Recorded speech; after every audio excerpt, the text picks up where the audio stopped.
Olá, quarta-feira, 23 de setembro, primeiro dia da primavera. E hoje nós vamos falar de uma iniciativa que ajuda a colorir a vida de mulheres que enfrentam o câncer. É o Banco de Doações de Lenços Flávia Flores. Você vai ver também que Bauru cediu o encontro nacional da Comissão de Combate à Violência no Campo. Falta de acesso à terra é um tipo de agressão para o trabalhador do campo. E na segunda reportagem da série sobre mobilidade urbana, você vai ver que Bauru já apostou no trem como transporte público, uma alternativa aos ônibus que hoje dominam a cidade.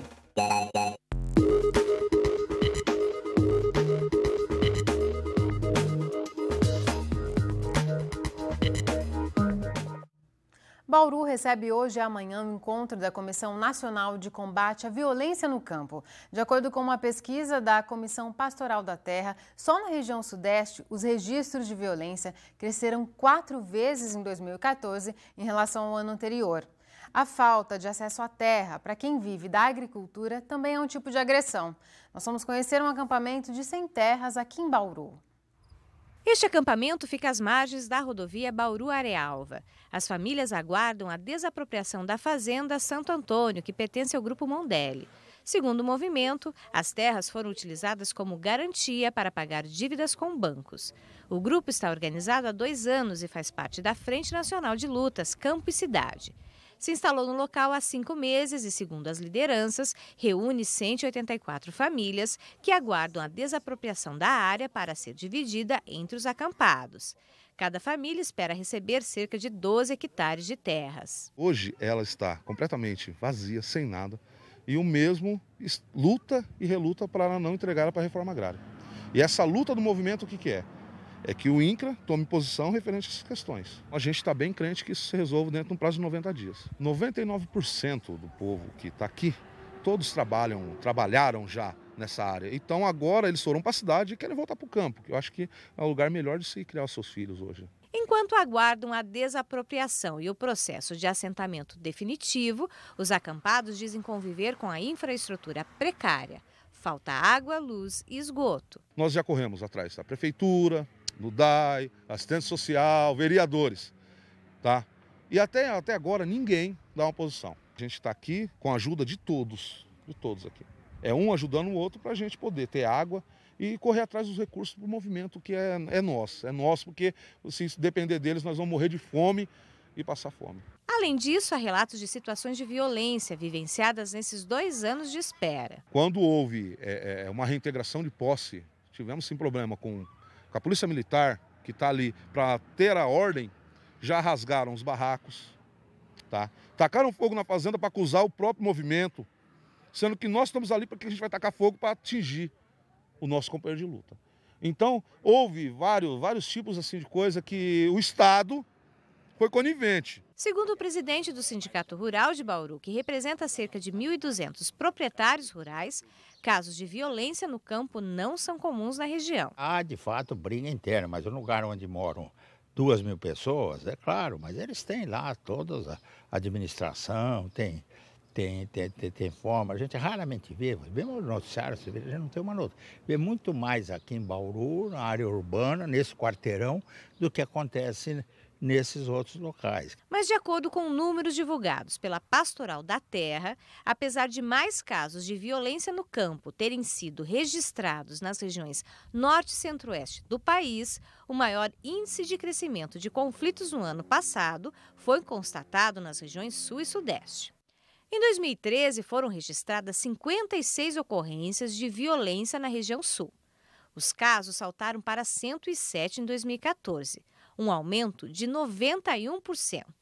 Na região sudeste, o crescimento da violência foi ainda maior, de 62 casos em 2013 para 253 em 2014, um aumento de mais de 300%. Na região norte, foram 379 casos registrados no ano passado. No nordeste, foram 418. Mas os riscos de violência não desanimam os acampados em Bauru. Aleixo tem 67 anos e conta que sempre trabalhou na área rural, mas nunca teve a oportunidade de ter sua própria terra. O meu sonho, é o meu não, do nosso todo todos assentados que está aqui, nós falamos no nome de um, só no nome de um, nós falamos no nome de todos. Mas nunca teve sua própria área? Não, eu já teve sítio alugado, mas nunca teve assim para eu falar, esse pedaço aqui é meu e eu mando. E agora o senhor quer ir? É o nosso sonho, né? Alexandre espera 4 anos conseguir se estabelecer em um assentamento rural. Ele diz que não vai desistir. Sou eu, meus 6 filhos e mais os 180 acampados aqui, né? Que nós aqui com uma família, né? Que é bom, é para todos. Tem esperança de conseguir? Sim, junto com esse movimento, sim. Enquanto não receber a terra, vocês não saem daqui? Não, mas de jeito nenhum. 4 anos, espera mais um pouco, né? Nossa equipe entrou em contato com a assessoria jurídica do Grupo Mondelli para esclarecer a situação da Fazenda Santo Antônio. A advogada Silvia Vaz confirmou que os integrantes do FNL não estão dentro da propriedade e sim às margens da rodovia Bauru-Iacanga. Ela explica que uma ação judicial preventiva conseguida pelo grupo impede a ocupação do local.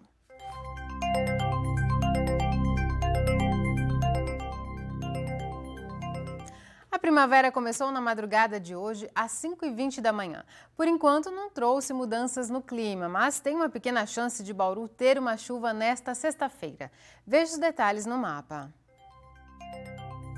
Tempo aberto e quente em todo o estado de São Paulo. Essa massa de ar seco que bloqueia a formação de chuvas deve começar a perder força na sexta-feira. A partir dessa data, a previsão é de chuvas isoladas nas regiões sul e oeste do estado. Em Bauru, a umidade do ar continua em nível de alerta. Agora está em 18%.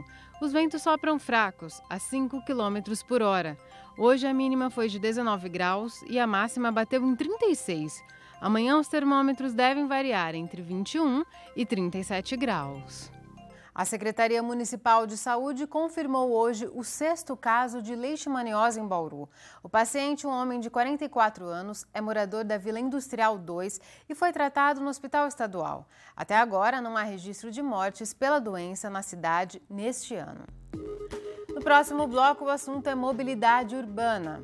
Na segunda reportagem da série especial, a gente fala dos desafios de Bauru para o transporte público. Você sabia que os trens já foram usados como uma alternativa aos ônibus aqui na cidade? É daqui a pouco, voltamos já já. Voltamos e a gente fala agora da dificuldade do poder público em Bauru em oferecer um transporte público eficiente e sustentável. Seriam alternativas aos ônibus que dominam a cidade. É a segunda reportagem da série Mobilidade Urbana. Você vai ver que no passado os trens já foram usados aqui com essa finalidade. Os anos 80 marcaram o período de agonia das ferrovias. Sem investimentos do governo federal, a rede ferroviária contraiu dívidas e não conseguiu manter os serviços. A partir da década de 90, começou o processo de concessão dos trechos à iniciativa privada.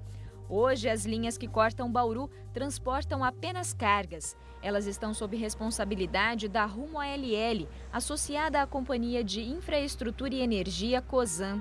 Juntas, elas formam uma das maiores empresas de logística do Brasil.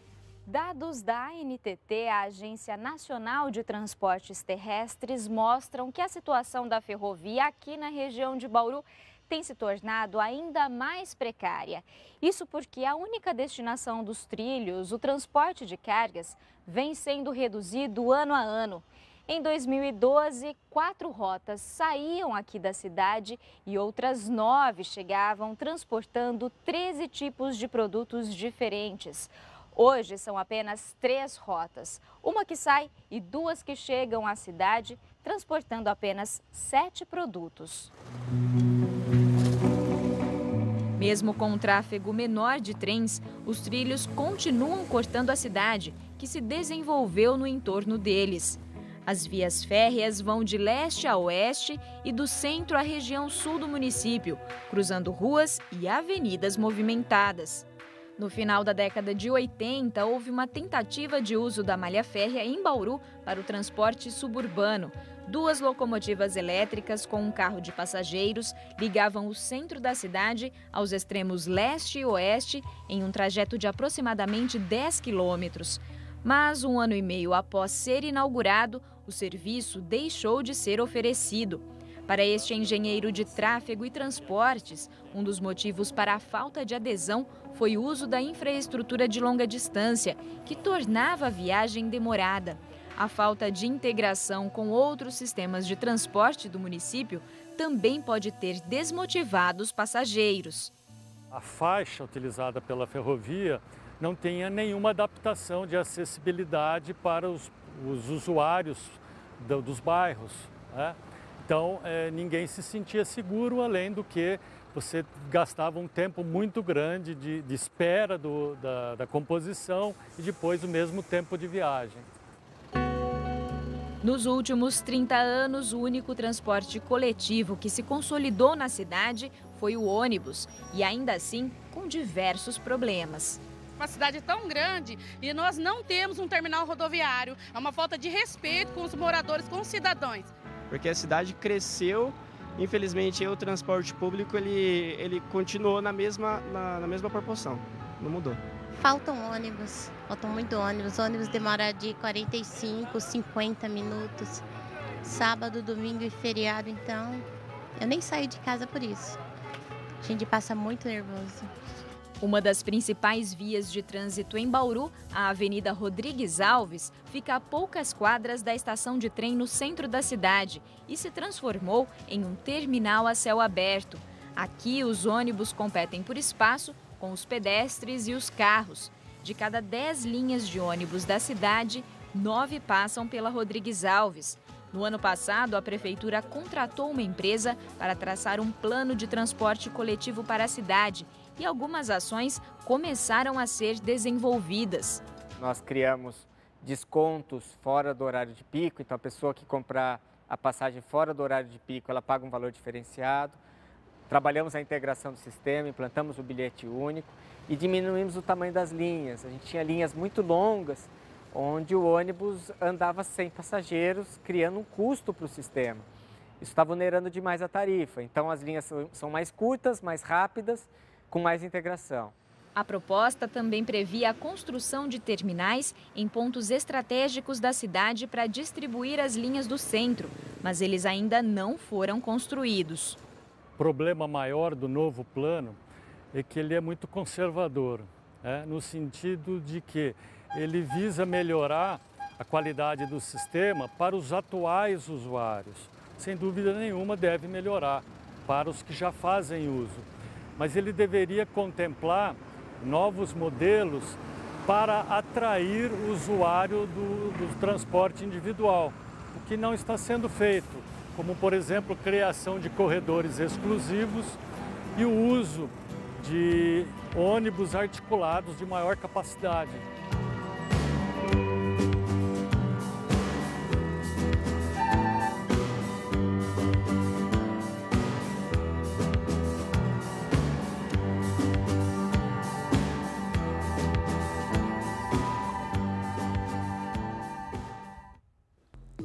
E amanhã você confere se Bauru tem mesmo potencial para ter o trem como transporte público de novo. E a seguir você vai conhecer uma iniciativa que fortalece a autoestima de mulheres que estão em tratamento quimioterápico. É um banco de doações de lenços. Nós conversaremos com a idealizadora desse projeto, a Flávia Flores. Voltamos num instante só. Vamos abrir espaço aqui no Nesp Notícias para falar de uma iniciativa que ajuda mulheres em quimioterapia a recuperarem a autoestima. É o Banco de Lenços Flávia Flores, que recebe e doa lenços para mulheres em todo o país e ensina amarrações e dicas de beleza. Recebemos a fundadora do projeto, que passou aqui por Bauru, a Flávia Flores. Flávia, muito obrigada por sua presença aqui no Nesp Notícias. Obrigada a você, Larissa. Flávia, essa iniciativa, ela veio de uma experiência pessoal sua. Você passou por uma quimioterapia. Conta um pouquinho pra gente da sua história e que desencadeou esse projeto com os lenços. Então, há 3 anos atrás eu fui diagnosticada aos 35 anos com câncer de mama. E eu comecei a procurar na internet como é que eu ia passar por essa fase bem, né? Porque eu queria me reconhecer no espelho, eu queria saber como fazia uma maquiagem, como amarrava um lenço, ou como cuidava da minha peruca. E você tem uma ligação com a moda, né? Trabalhava com moda. Sim, sempre trabalhei com moda, né? Então, por isso essa minha vontade, né, de permanecer a Flávia, né? ter esse cuidado pessoal, e depois do tratamento, antes e durante o tratamento. Então, eu comecei a procurar na internet. Não achei nada, né, de mulheres que, passando pelo tratamento, ensinassem essas dicas de beleza. E foi aí que nasceu Quimioterapia e Beleza, que foi minha fanpage no Facebook, e aonde eu dou minhas dicas de maquiagem, e de moda, e de lenço, e esses cuidados para as outras pacientes. E por que é tão importante cuidar da autoestima num momento tão delicado? Não só para a mulher, para a paciente, né, que está passando por isso, eu acho que é indispensável para o tratamento dela, eu acho que é um complemento do tratamento, estar com a autoestima elevada, né? Mas também por causa de todos os teus familiares, teus amigos, para eles também se sentirem confortáveis contigo, né? Porque se tu tá com uma aparência doente, cansada, o pessoal começa a sentir pena da gente e não é legal para a paciente, né? A paciente tem que estar para cima, não pode estar se sentindo triste ou se sentindo vitimizada, né? Eu acho que é super importante a pessoa chegar assim para ti, Flávia, como você tá bem? Eu sei, eu amarrei, hoje meu lenço assim, hoje eu vim de lenço amarelo, porque o dia tá meio cinza. Então, eu acho que isso dá, assim, vida pro teu tratamento. Isso, o emocional pesa bastante nesse momento, né? Pesa, tanto pra gente, né, pra paciente, pra todo mundo que tá à nossa volta. Para a família o impacto também é grande, né? De ver um ente querido passando por uma quimioterapia. Para as mulheres é ainda mais complicado, a perda do cabelo, não é? Para a mulher é muito mais complicado, porque às vezes falam para a paciente, não te preocupe, cabelo é o de menos, cabelo vai voltar. Mas não é bem assim, cabelo faz falta. E se a gente tiver esses artifícios, se a gente tiver uma boa peruca, se a gente tiver lenços para fazer as vezes do cabelo, né? Hoje eu vou amarrar meu lenço com coque, então faço um coque. Ou faço uma trança com meu lenço, né? Faço as vezes do meu cabelo com lenço. Então o tratamento fica mais fácil. E como funciona esse trabalho do banco de lenços? O banco de lenços nasceu faz 1 ano e meio.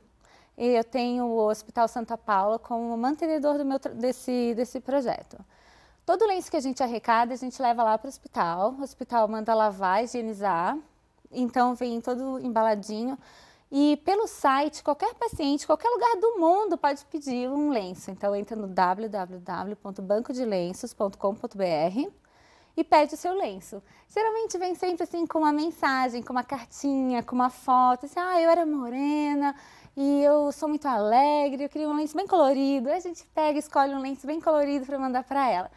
Vai sem custo nenhum, então a gente recebe doações para poder doar também o lenço, né? Então qualquer pessoa pode pedir e pode doar. Entra lá no site, também lá tem as dicas de amarrações, tem os tutoriais de vídeos, fotos, porque a gente também tem que aprender a usar, né? Você recebe o lenço, mas também eu ensino como usá-lo.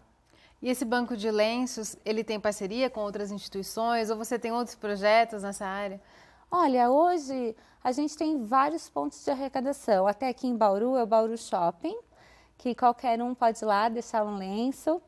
E também lá em São Paulo a gente também tem outros pontos, tem Louveira, tem no interior, tem por tudo. E vocês têm uma estimativa de quantas mulheres, ou vocês contabilizam, já receberam esses lenços?